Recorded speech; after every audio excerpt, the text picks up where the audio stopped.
रस प्राप्त किया। आपके वचनों में भी आया है कि पहली ऐसी बात थी कि किसी प्रकार का भी चिंतन ना रह जाए, परंतु वृंदावन आने के बाद आप भक्ति के रस में चले। मैंने स्वामी रामसुखदास जी महाराज जी के मुख से सुना है कि जीवन मुक्त ही असली भक्ति का अधिकारी होता है। आप भी अखंड रस से भक्ति रस में गए। तो जिन साधकों की विशेषता अपनी बात ही करता हूँ, भोगों के चित्त पर संस्कार हैं, आपने अभी पूरा प्रवचन ठीक से सुना नहीं। किसका प्रश्न है?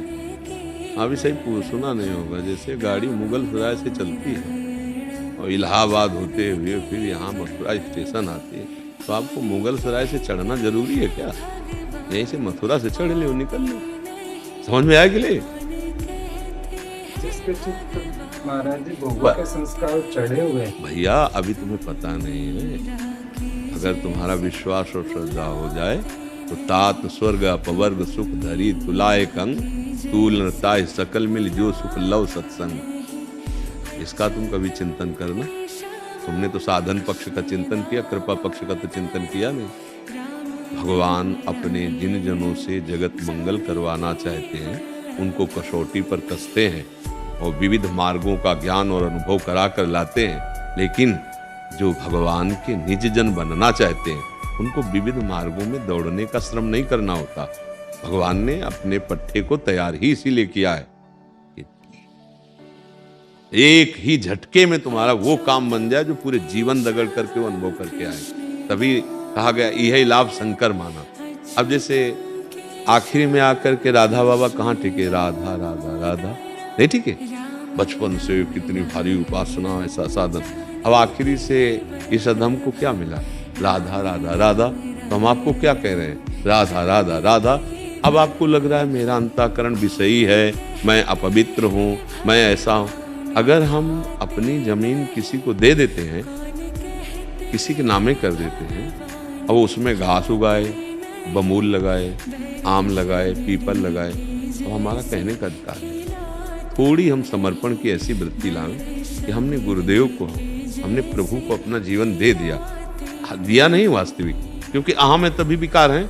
हमने दे दिया ऐसा मानना शुरू करते हैं वचन की शरणागति, तब हमारी क्रिया में शरणागति उतरेगी और हमारे हृदय में उतरेगी। वो सब संभाल लेंगे। हमारे प्रभु का ऐसा करुणा में स्वभाव है कि वचन से भी कोई कहने लगे कि हे नाथ मैं आपकी शरण में हूँ, वो संभाल लेंगे।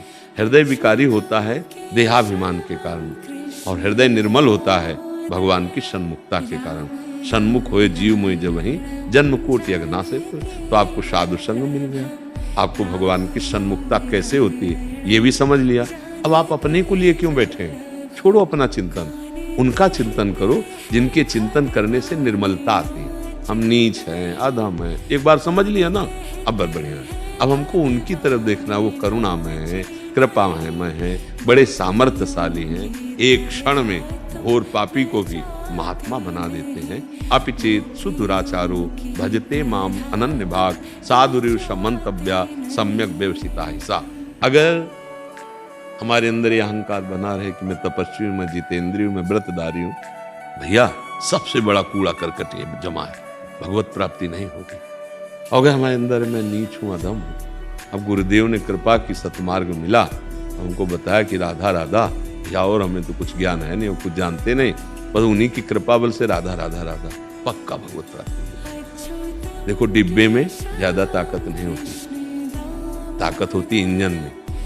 इंजन में 2-4 लोग बैठते हैं और डिब्बे में 100, 70, 90 ऐसे बैठते हैं ना। बड़ी ठसक से जाए इंजन जाता है, वही डिब्बा चला जाता है। ये डिब्बा है आचार्य इष्ट, इसके इंजन हैं, उन्हीं के बल वो डिब्बे का कनेक्शन आचार्य गुरुदेव इष्ट में है।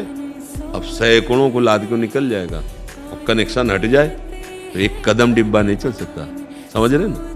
हमको मुगल सराय भागने की जरूरत नहीं, हमको जहां से डिब्बा मिला है वहीं चढ़ बैठना है। गले पड़ जाला है, बस बात समझ ली। इंजन वो अपने आप। हम लोगों को विश्वास नहीं होता है, इसलिए हम परेशान होते हैं। बिन विश्वास भगति नहीं और ते बिन द्रवहि न राम, और राम कृपा बिन सपन्यु जीव न लह विश्राम। अगर ये तुम्हारे अंदर बैठा रहेगा कि मुझे जीवन मुक्त होके फिर ऐसे ऐसे, तो बहुत परेशानी आ जाएगी। तुम्हारे अंदर ये आ जाए कि भगवान ने हमको तो घर बैठे सब परम कल्याण दे दिया। अगर मुझे सत्संग मिलने लगा, संत समागम मिलने लगा और मुझे विश्वास है कि इन संत के वचन से, इन संत के संग से अमोघस्य निश्चित भगवत प्राप्ति हो जाएगी, हो जाएगी। और विश्वास न हो तो देखो, दुर्योधन को भगवान पर विश्वास नहीं,